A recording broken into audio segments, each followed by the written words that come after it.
first met Anastasia when she was 9 years old. She raised her hand at a town hall and she said, "My twin sister can't speak." Because of that, they put her in a separate class, apart from the rest of the kids. But she can communicate with a computer.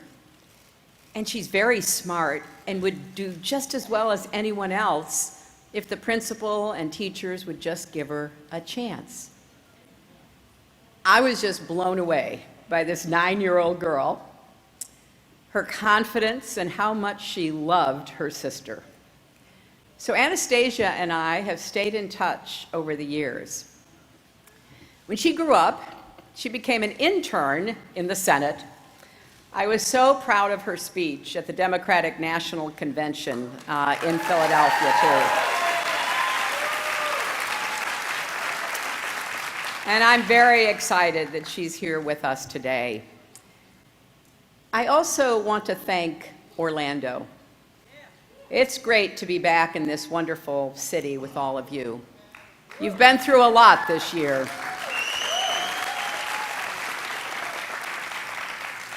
And what has been so notable is you've responded with grace.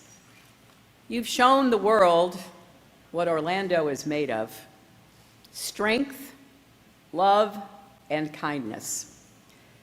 This is something we could all use more of right now.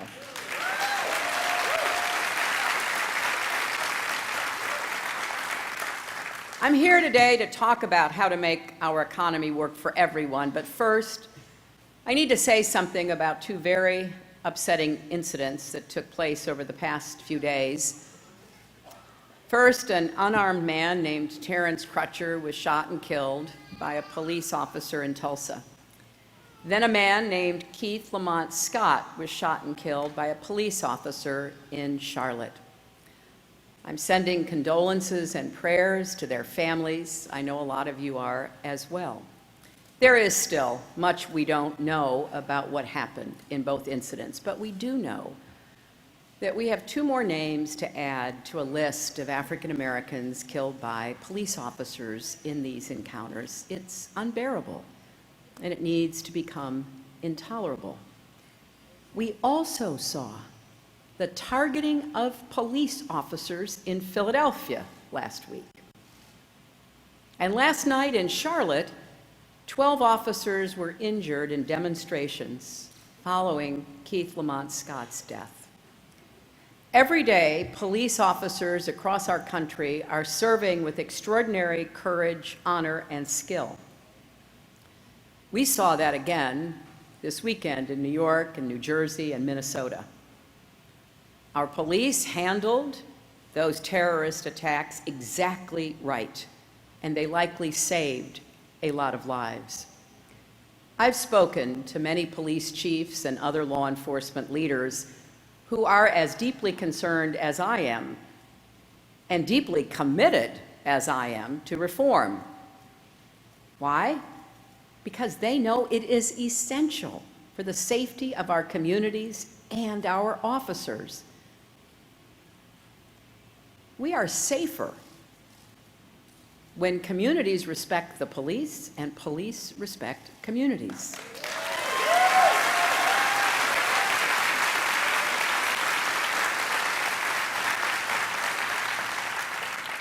I've also been privileged to spend a lot of time with mothers who've lost children and young people who feel that as far as their country's concerned, their lives seem disposable.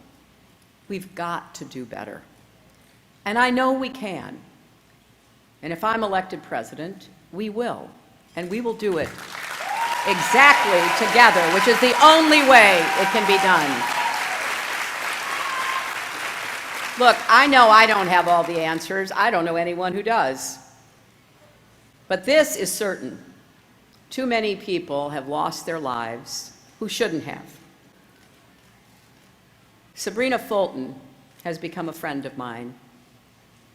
Her son, Trayvon Martin, was killed not far from where we are today. Sabrina says this is about saving our children. And she's absolutely right. We need to come together, work together, white, black, Latino, Asian, all of us, to turn the tide, stop the violence, build the trust.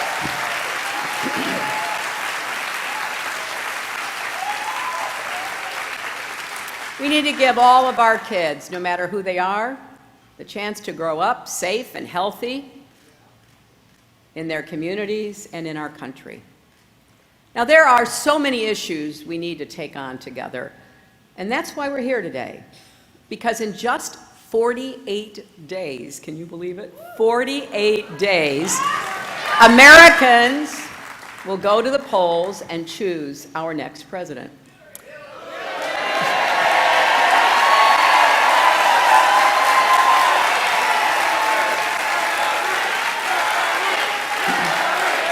Well, I hope so. I hope so. You know,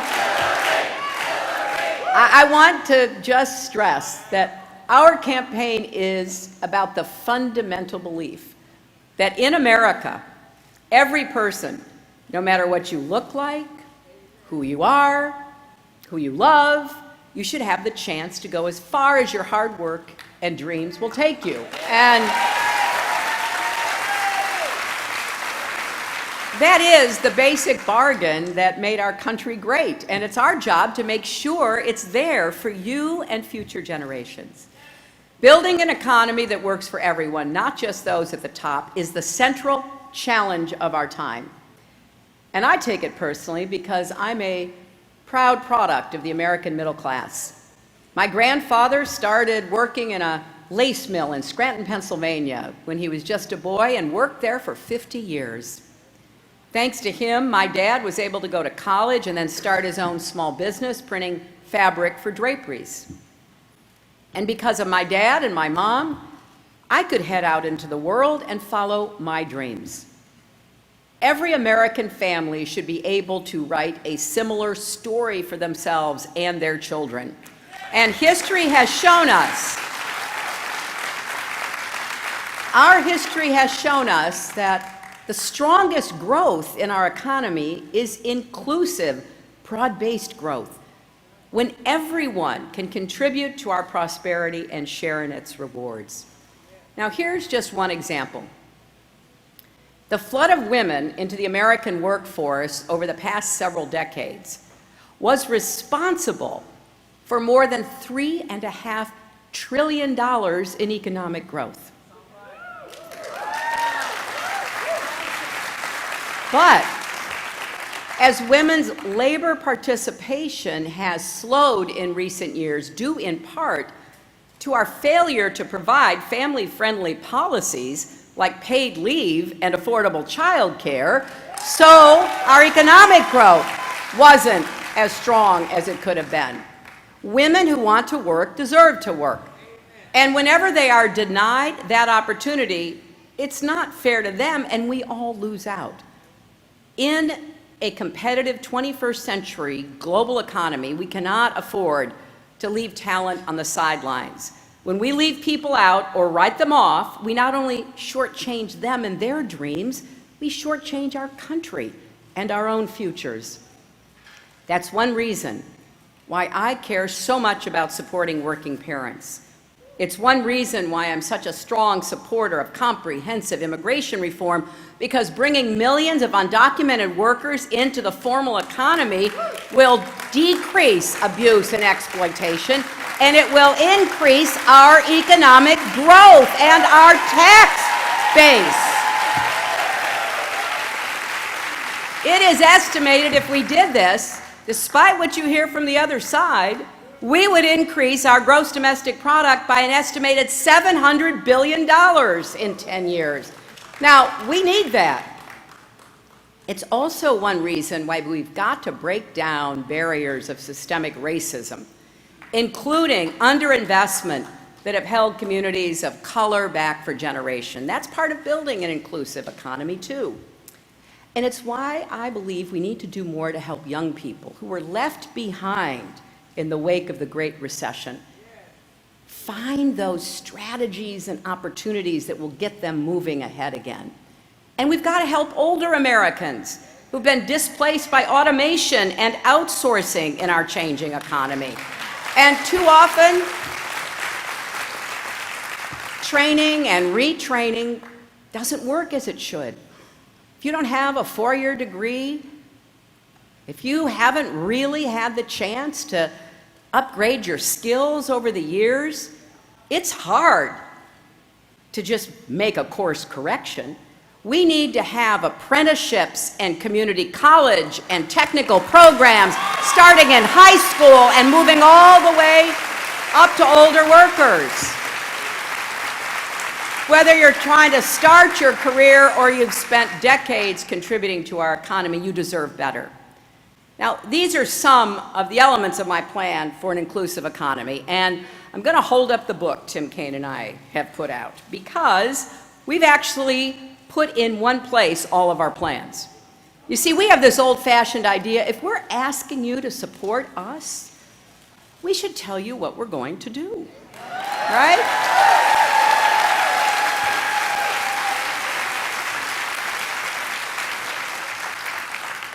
And today I want to focus on one area that hasn't gotten enough attention.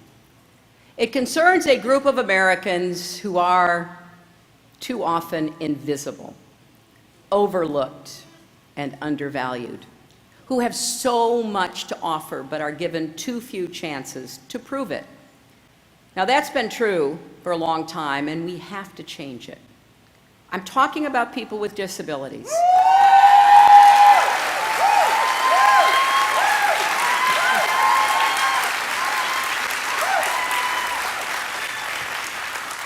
Men and women, boys and girls who have talents, skills, ideas, and dreams for themselves and their families, just like anybody else. Whether they can participate in our economy and lead rich, full lives that are as healthy and productive as possible is a reflection on us as a country. And right now, in too many ways, we are falling short. We've got to face that and do better, for everyone's sake, because this really does go to the heart of who we are as Americans. I intend this to be a vital aspect of my presidency.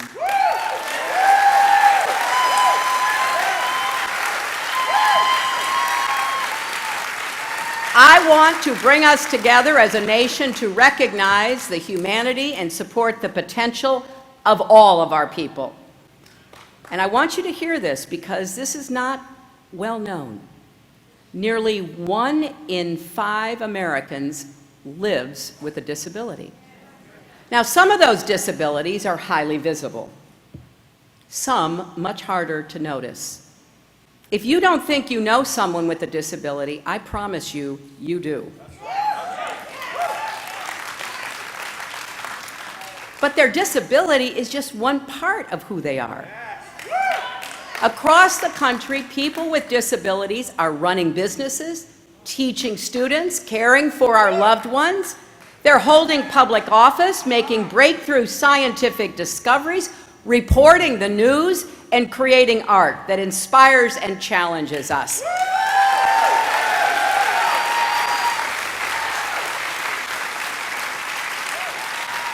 They're veterans whose service and sacrifice has protected our freedom and kept our country safe.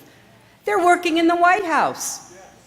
Just last year, a young woman named Leah Katz Hernandez became the first West Wing receptionist who is deaf. So when world leaders come to the White House, the person who greets them is Leah. Think of the message that sends about how our nation sees the talent in everyone.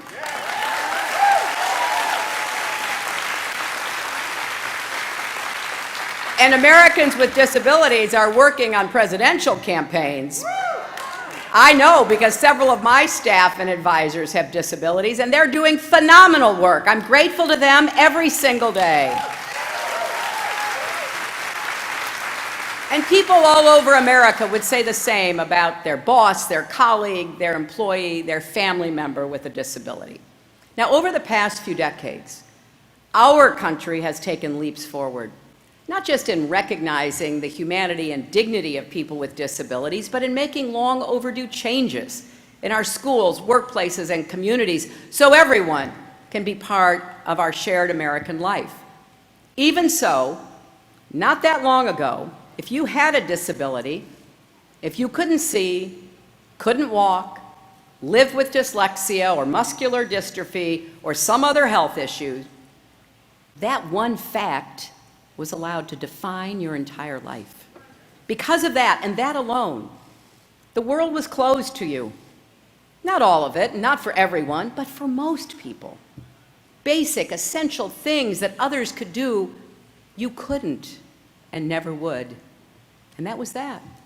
I saw this for myself, as Anastasia said years ago, when I was just starting out as a young lawyer working with the Children's Defense Fund. One of my first assignments was to figure out why so many American kids weren't in school.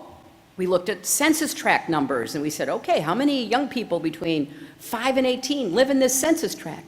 Then we would look at school enrollment numbers and there'd be a gap. And we would say, wait a minute, where are the kids? Why aren't they in school? I went door to door, along with people across our country, going into different communities. I was in New Bedford, Massachusetts. We saw a notable disparity there, and I soon realized that part of the problem was kids were stuck at home because of disabilities. There were kids who were hard of hearing, kids with intellectual disabilities. I remember one little girl in a wheelchair who was smart, curious, desperate to go to school, but that chair held her back. Not all schools had ramps or accessible bathrooms. Most teachers and aides weren't trained to help her, so she didn't get to go. It felt like the world had said to her, sorry, kid, your life just isn't going to be worth very much. And she and her family weren't rich, they weren't powerful, so what could they do about it? That little girl reminded me of another little girl, my mother. She didn't face the same challenges, but she too was blocked from a full and happy childhood, abandoned by her own parents, raised by grandparents who didn't want her, and ended up on her own when she was just 14, supporting herself as a housemaid. But then something finally went her way. The woman she worked for encouraged her to finish high school. And that family showed my mother what a happy family looked like. After many lonely years, it was the start of a better life. The core lesson from her childhood was that none of us gets through life alone. We all have to look out for each other and lift each other up. And I remembered that, sitting with that little girl in a wheelchair. My colleagues and I at the Children's Defense Fund, along with others, gathered the facts, and we built a coalition of activists and families across America. And together we helped convince Congress to pass a groundbreaking law saying that children with disabilities have the same right to be educated in public school, just like any other kids. So we opened the doors to school, and then some years later, I was so excited when Americans with Disability Act finally passed 26 years ago. It was bipartisan. The notion that workplaces and public spaces belong to everyone was something Democrats and Republicans both supported.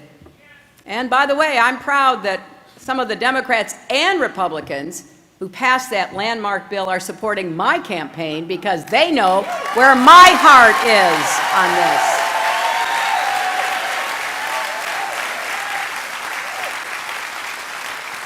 As Secretary of State, I appointed the first ever special advisor for international disability rights because I wanted America to stand up for the rights and dignity of people with disabilities all over the world.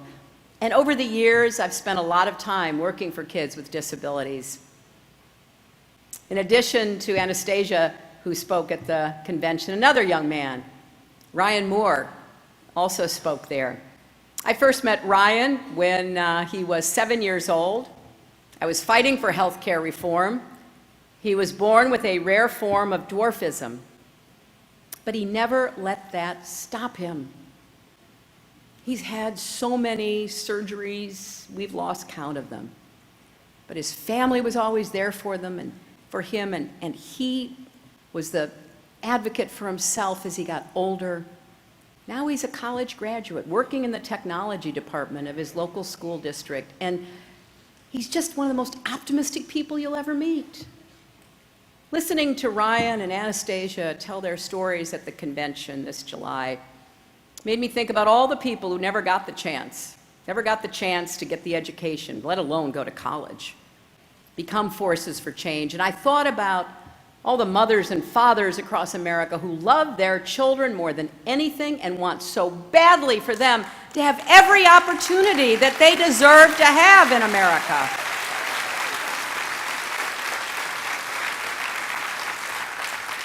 I'll never forget something that the actor Christopher Reeve said. Some of you may be too young to know who he was. He was a huge star. He played Superman. He was unbelievably good looking. He and his wonderful wife were friends of mine. And then he was paralyzed in a horse riding accident. He once said he had been thinking about a phrase that comes up a lot in our politics: family values. Since my accident, he said, I've found a definition that seems to make sense. I think it means that we're all family and we all have value. I couldn't agree more. We've come a long way since the fall of 1973, when I was going door to door talking to kids and families, but make no mistake, we still have a lot more work to do. We can't be satisfied, not when over 60% of adults with disabilities aren't in the workforce, not when businesses are allowed to pay employees with disabilities a sub-minimum wage.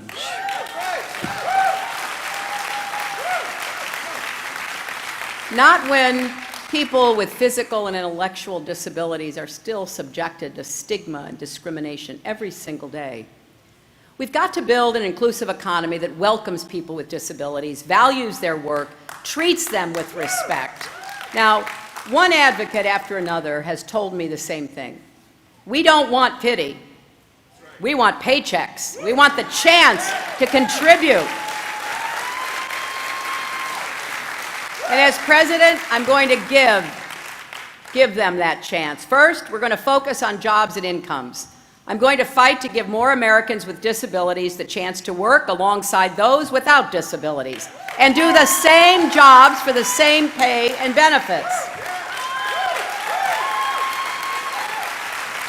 People with disabilities shouldn't be isolated. They should be given the chance to work with everyone else. And we're going to eliminate the sub-minimum wage, which is a vestige from an ugly, ignorant past. Good work deserves fair pay, no matter who you are. Second, we're going to work with our colleges and universities to make them more accessible to students with disabilities. To have a truly inclusive economy, we need a truly inclusive education system. So let's raise our standards. For too long, accessibility has been an afterthought. Let's make it a priority. In our curriculums, our classrooms, and the technology our students use, it's like what Anastasia said about her sister. She can communicate through a computer. Then let's make sure kids who can communicate that way have the opportunity to do so. Third, we're going to partner with businesses and other stakeholders to ensure those living with a disability can get hired and stay hired. As part of that, we'll launch a new effort we're calling Autism Works to help people with autism succeed in the workplace.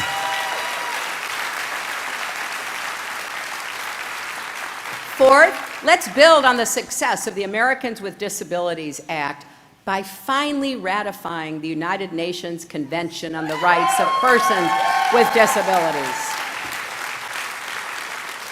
It has the strong backing of leaders across the political spectrum, and it's a chance to show American values and American leadership. And I have to tell you, ever since I was First Lady, I've had the great privilege of traveling the world on behalf of our country.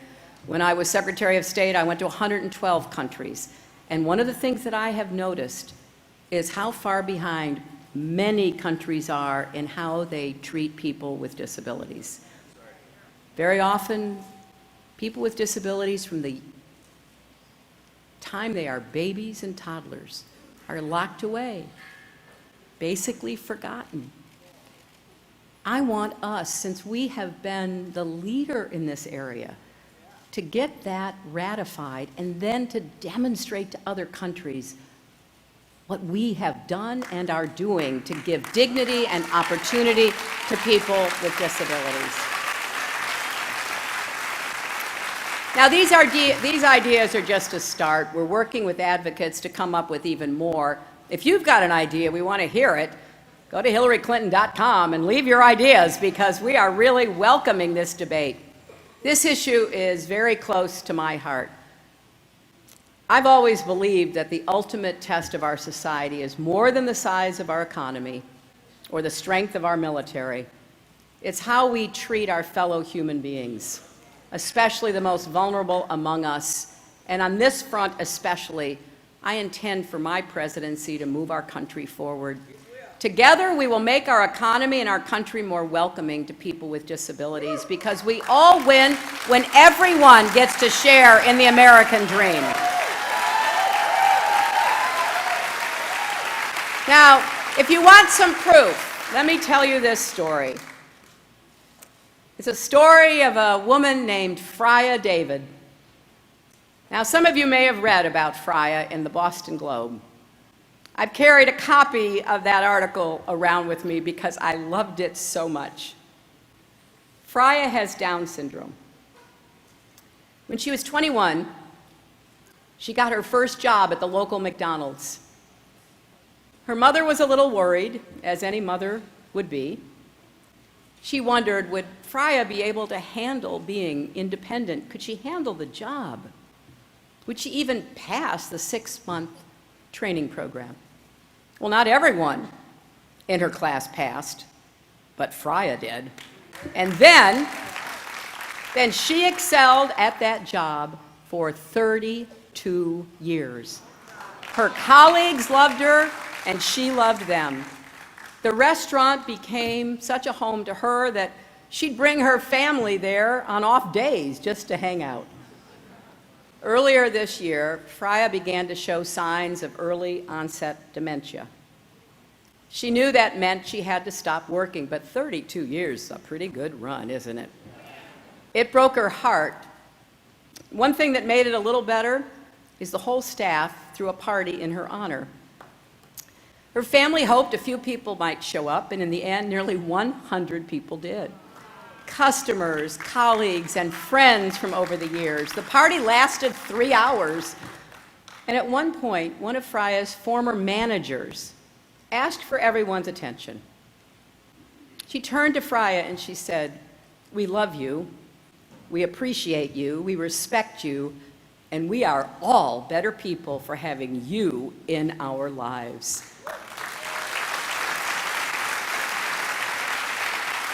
My friends, after years of hard work and treating people right, isn't that what we all want to hear?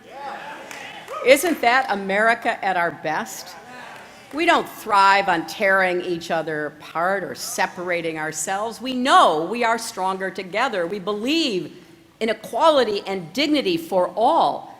And when we fall short, we strive to do better, not to blame and scapegoat, but to improve ourselves, to move toward becoming that more perfect union that our founders hoped for. This election is a chance for us to move still closer to that goal, to make sure everyone can contribute to a growing and prospering America. To say loudly and clearly, in this country, no one's worthless, no one's less than, we're all of value.